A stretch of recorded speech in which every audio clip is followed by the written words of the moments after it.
Bienvenidos a Así como te lo cuento, un espacio donde hablamos de todo. Si no está viendo desde la mañana, agarre su cafecito y póngase cómodo o cómoda. Y si no está viendo desde la noche, póngase su mejor pijama y acompáñenos porque hoy vamos a hablar de las dificultades de nuestra vida.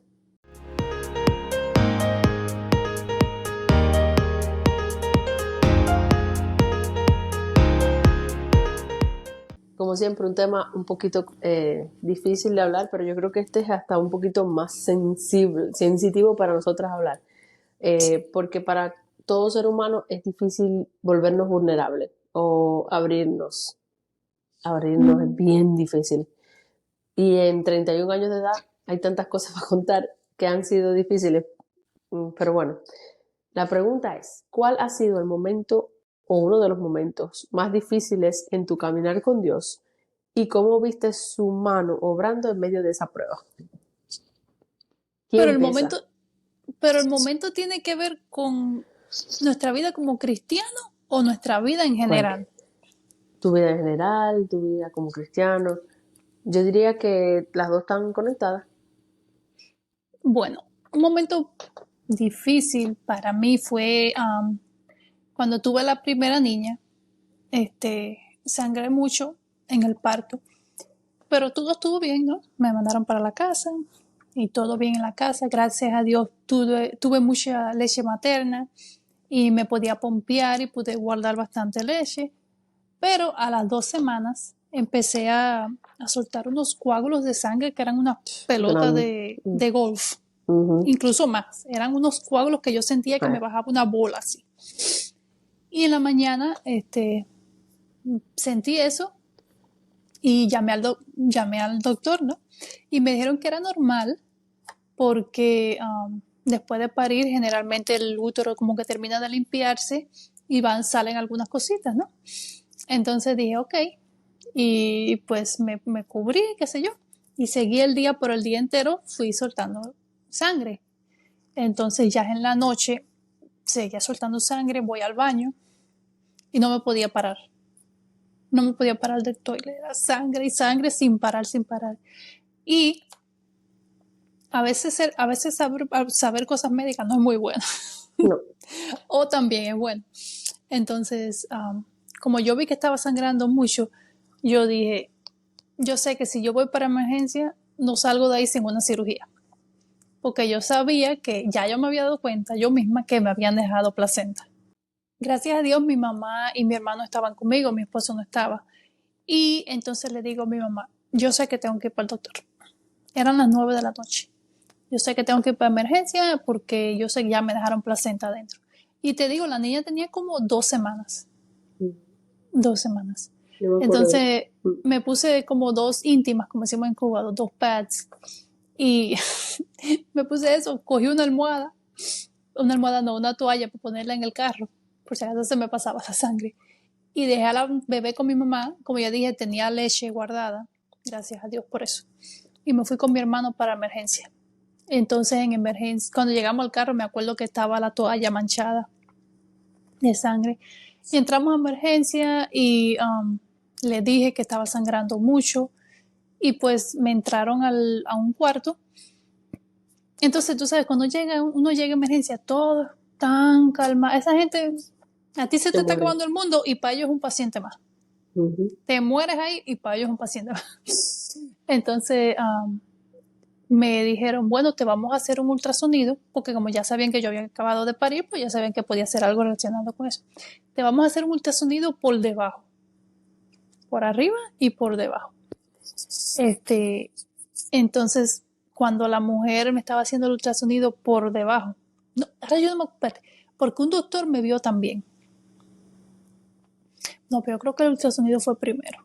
La mujer me hizo un ultrasonido por debajo y cuando ella sacó la cosita esa, es como que abrieron las fuentes de la sangre y empecé a soltar más sangre y más. Entonces viene un doctor de emergencia, muy inteligente él, y me dice, vamos a ver si es un active bleeding.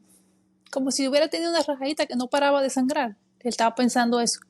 Y viene él, me abren las piernas y tú sabes, yo sangrando y me abren las piernas. Y él muy desgraciado me pinchó sin querer, tratando de ver, pero no podía porque había mucha sangre. Y me pinchó.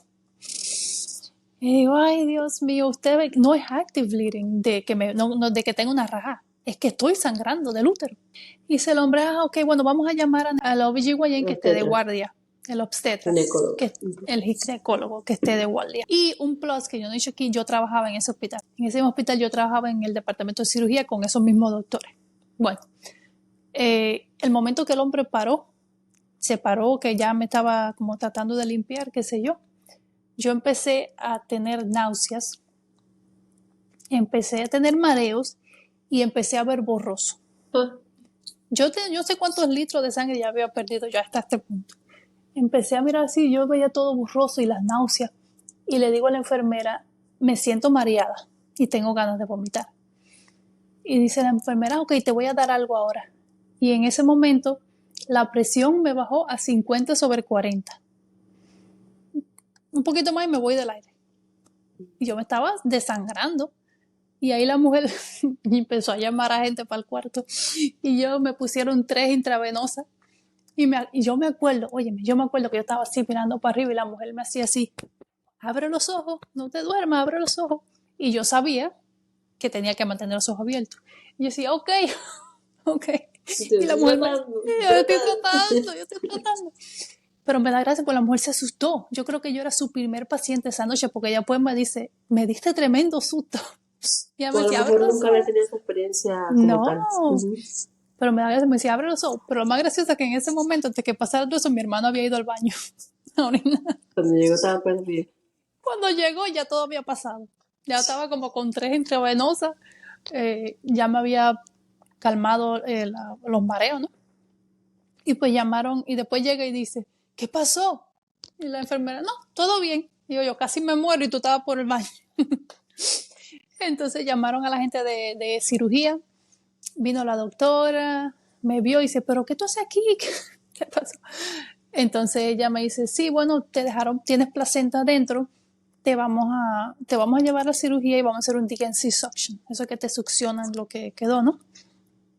Y entonces, pues prepararon todo, la gente que me hizo la cirugía, los trabajadores en el departamento, pues yo trabajaba con ellos también, ya me conocían. O sea, era un poquito raro que me iban a ver. Sí, qué incómodo. Un poquito incómodo que la gente con yo trabajaba me iban a ver por allá abajo. Y después me da gracia porque tiempo después que yo regresé a trabajar me dice la muchacha, el enfermero estaba tan preocupado porque decía, ¿qué pasó con el bebé? Perdió el bebé. Y dice la muchacha, no, ya parió. ya parió, es después del bebé. Pues yo me llevaba bien con el muchacho. Entonces, cuando ya me llevaban para cirugía, me sentí mareada de nuevo. Cuando llevan caminando para el salón, me sentí mareada. Y bueno, ya después que te entran al cuarto, ya tú no te acuerdas de más nada. Me pusieron 2 transfusiones de sangre porque estaba sangrando mucho sin parar. A mí me gusta sangrar, ¿qué te puedo decir? Soy sangrona. Yeah. Entonces, te voy a decir algo que es raro. Que yo, en mi mente, yo sé todo lo que pasó. Es como si yo hubiera estado ahí consciente de todo lo que pasó. Obviamente, yo estaba dormida, yo no sé nada de lo que pasó, pero como ya yo he hecho esa cirugía muchas veces antes, en mi mente yo sé todo lo que pasó. Es raro, sumamente raro, pero ya yo me lo imagino todo, paso por paso todo lo que pasó. Pero anyway, ya, entonces eso fue en la madrugada porque todo pasa en la madrugada. Okay. Todo pasa en la madrugada. Y ya después en la mañana, pues me llevaron para el cuarto, todas esas cosas, y ya después en la tarde me mandaron para la casa.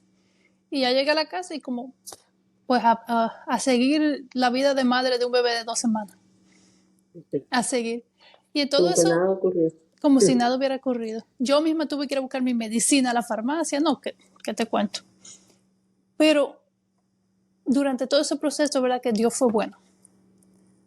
Porque, número 1, me dio la sabiduría para saber qué estaba pasando. Mi mamá... y perdón que te interrumpa, porque incluso cuando tú primero llamas a los tetras, ya tú le habías dicho, porque yo no recuerdo esa parte. Yo recuerdo que tú me preguntaste en algún momento, no recuerdo muchos detalles, pero tú le contaste a los tetras los coágulos tan grandes que tú estabas soltando. Sí, yo en ese momento no había caído en qué podría ser. Sí, yo sí le dije que Sí, yo le Eh, dije que estaba sangrando, que eran grandes. Y hasta le mandé una foto, pero me dijeron que era normal. Porque yo no he Entonces, visto mi caballo. es que yo sé, es que yo sé que uno suelta cosas Uno después, suelta, uno pero yo suelta. recuerdo las fotos de No, tus no, debí guardar guaguas. esa foto. Ay, Y sí. esa foto no era No, normal. eso Cuando no tú era me normal. enseñaste eso, yo te dije, porque yo recuerdo que yo estaba estudiando, te dice en ese, justo ese momento que estás pasando por eso, algo así. Y cuando yo vi eso, yo recuerdo que te dije, pero ¿cómo te van a decir? No sé, tuvimos una conversación de eso. Sí, Y tú decías, yo no sé, yo voy a esperar a ver si, sí, porque siempre hay si que veo, esperar. ajá, entonces voy yo voy yo. Pero Sí, yo sé que ya tú venías con eso en la mente, de que creo que me dejaron placenta. sí, Pero tú ya, me pongo a ya en la pensar y, noche, no, ya en la noche ya yo sabía que eso era lo que estaba pasando. Pero, bueno, como decía, mi mamá estaba ahí, pudo cuidar a la niña, que no es que no tenía con y quién estaba dejarla. sola.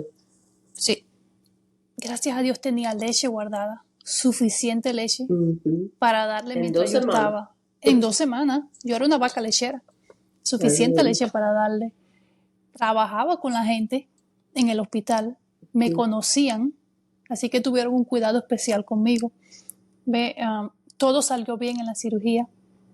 Ujú. Así que Dios estuvo conmigo de principio a fin y me podía haber llevado cuando me bajó a Sí, 50/40, pero no ujú. me llevó.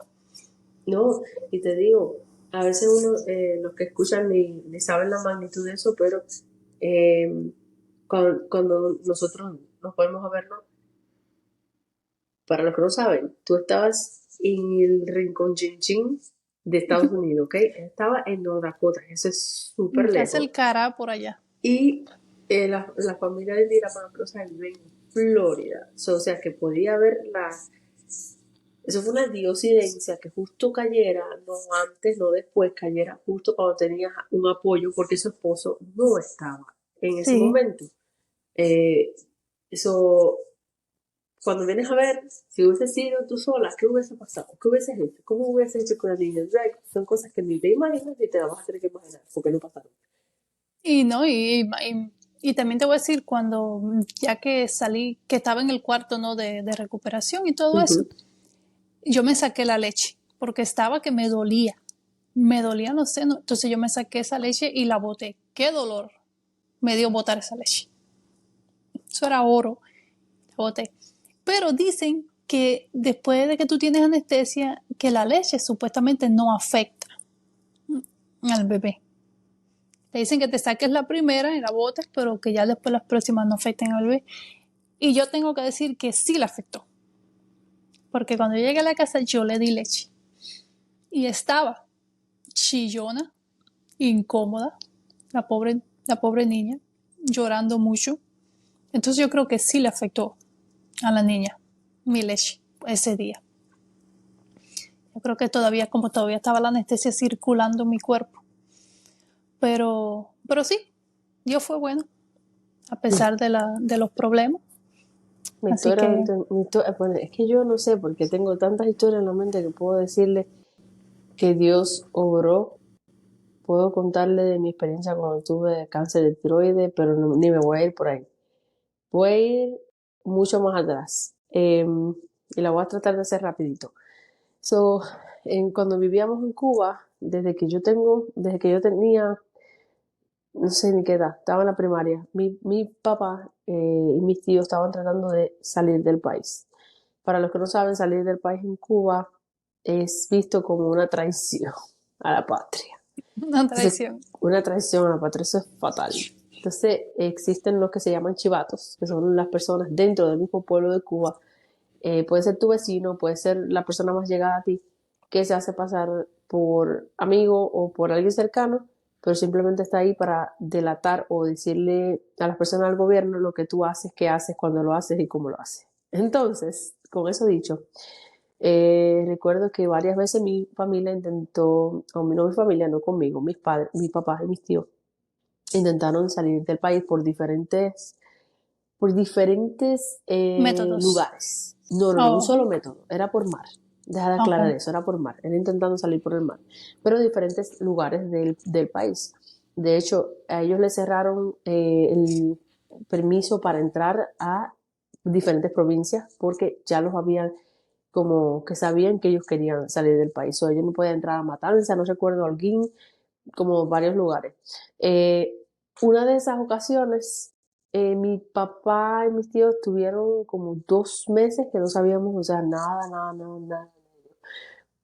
Y yo escuchaba, obviamente, y en las escuelas a veces los profesores hacían comentarios y demás porque sabían que mi familia no era revolucionaria. Y entonces se siente hasta raro hablar esto porque en mi mente es como que "Ay, alguien te va a escuchar. Tú Te sabes, van a como, escuchar, te como van que tú a... tienes ese trauma. Pero recuerdo que yo caminaba por la calle y todo eso, y yo oraba al Señor y yo tendría como unos 12 o 13 años. Y yo recuerdo que lloraba porque yo hacía 2 meses no veía a mi papá y yo escuchaba como que los comentarios a veces de personas que decían como que ellos habían zarpado y que se los habían comido los tiburones o que no habían sobrevivido y que todas esas historias que son a veces fuertes escuchar cuando tú estás en medio de esa situación, ¿no? Entonces, eh, entre, al final mi papá regresa, no pasa nada. Hubo un grupo de amistades que ellos tenían que siempre eran con los que hacían estos viajes. Justo en una ocasión ellos deciden no hacerlo con ellos, habían visto otra manera o con otras personas hacerlo, pero este grupo va a la casa, empiezan a conversar de los planes y demás, y le invitan a mi papá y a mi tío a irse con ellos. Ellos tenían GPS, ellos tenían todas las condiciones para irse. Cuestión del asunto, mi papá y mi tío le dicen no porque ya teníamos este compromiso, pero de ellos no supimos nunca más. Ellos zarparon, ellos desaparecieron. O sea, nunca más se supo de ellos.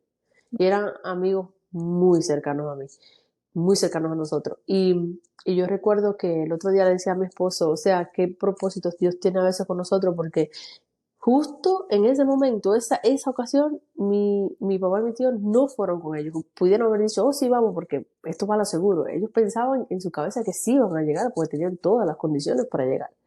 Sin embargo, no era el plan de Dios que nos fuéramos así del país, y nunca lo fue. Y yo recuerdo que en una ocasión que ellos regresan a la casa, porque no se dio la oportunidad de salir del país, cuando ellos regresan a la casa, eh, yo como un movimiento raro.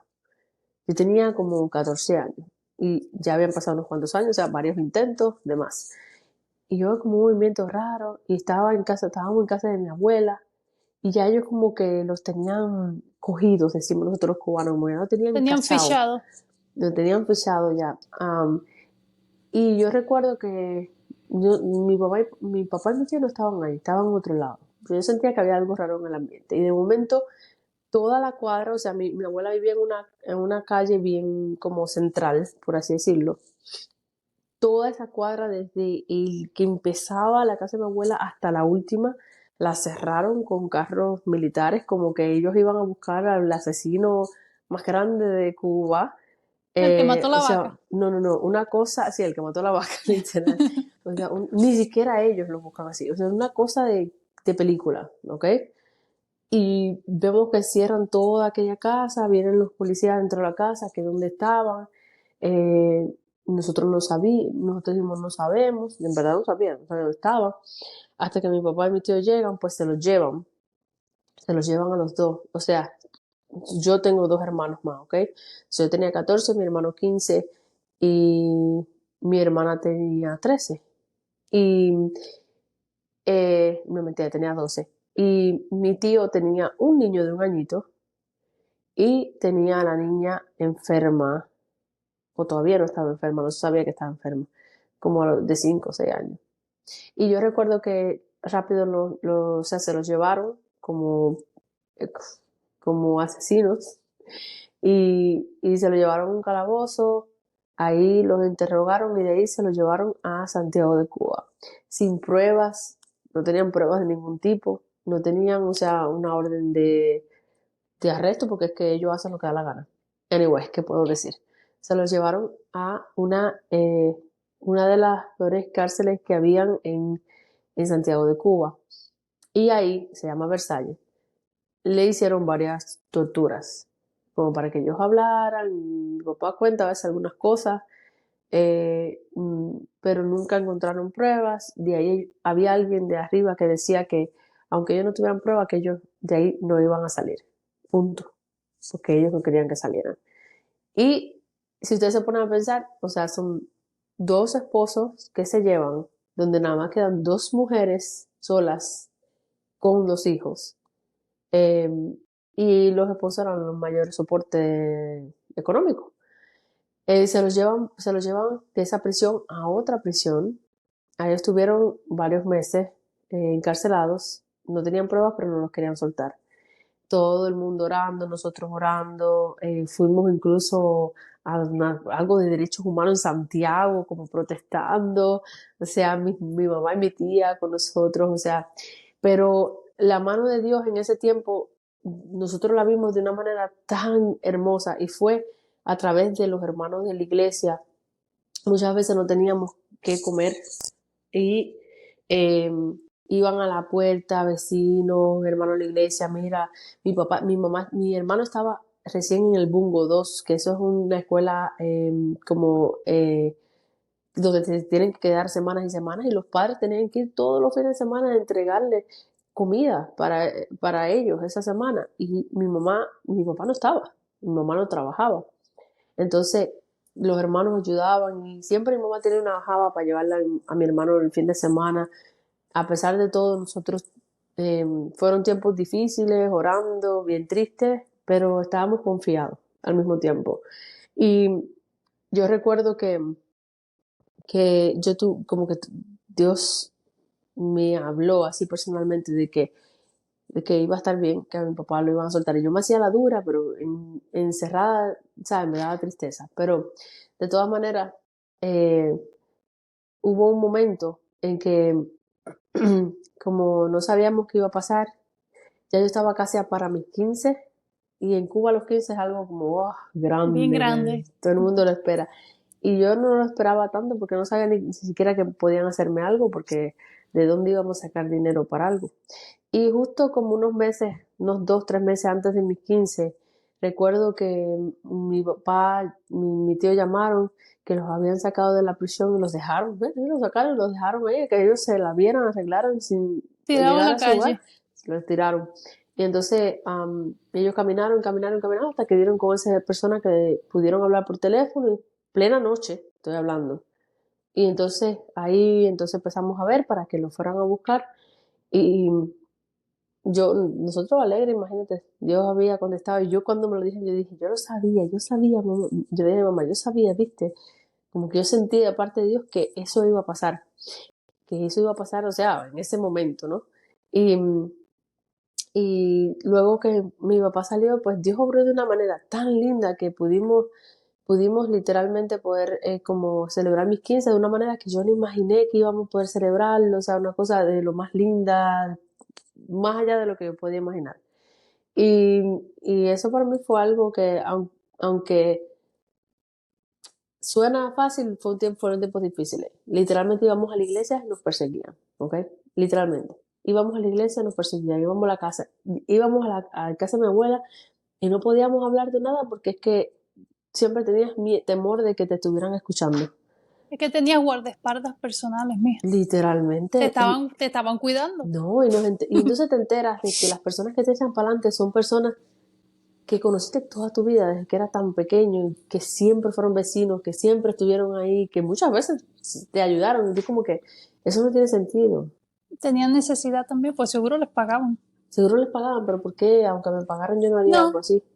claro, pero bueno. Pero bueno, Dios obró de una manera y yo creo que todo lo que pasa ocurre para bien dentro de esa prisión. Mi papá y mi tío pudieron acercarse a varios presos y que pudieron incluso como convertirse y aceptar al Señor y se reunían. O sea, que Dios hizo algo grande dentro de la prisión y que aparte de eso, después de ahí, pues ellos ya, como que no vamos a intentar más salir. Y yo creo que ese era el plan de Dios y Dios entonces abrió la puerta. Cuando ellos dijeron ya, no vamos a lograr por nosotros mismos, entonces Dios obró y de una manera que ya no, ya es otra historia, salimos. Pero Dios es bueno, lo que quiero decir, Dios es bueno. Esperemos que les haya gustado el episodio de hoy. Déjenos saber en los comentarios qué les pareció la historia de Kyle. Está impactante. Yo no me quiero ni imaginar la versión de su papá. No, yo creo que hay cosas que a veces uno no dice No, y para seguro no. Bueno, si les gustó, déjenos saber en los comentarios, denle like, suscríbase y comparta y ayúdenos a llegar a más personas. Esperamos que les haya gustado el episodio de hoy y nos vemos en la próxima. Bye bye.